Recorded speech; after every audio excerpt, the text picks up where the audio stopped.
Example problem 1 asks us to do the alpha decay of radon-222. So the formula for alpha decay is going to have the AXZ notation for the initial element, which is here. And then you're going to have an arrow, and that arrow means decay is happening.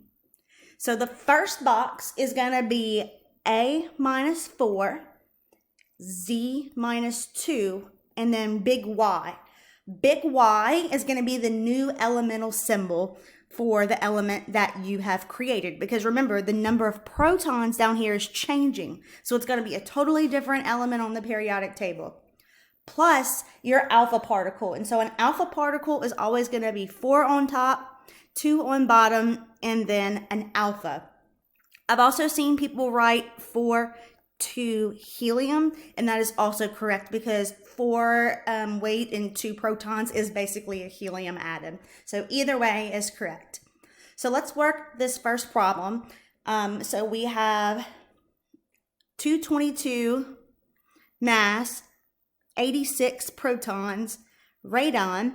We have a decay happening, and then we have to determine what this element is. So A minus 4, 222 minus 4 is a mass of 218. 86 minus 2 is going to be 84.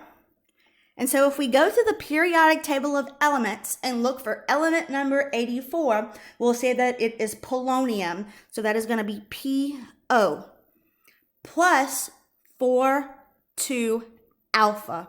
Or you can also write 4 to helium atom. Both are correct. So this is how you do the decay, an alpha decay for an alpha particle. Let me know if you have any questions about example problem 1.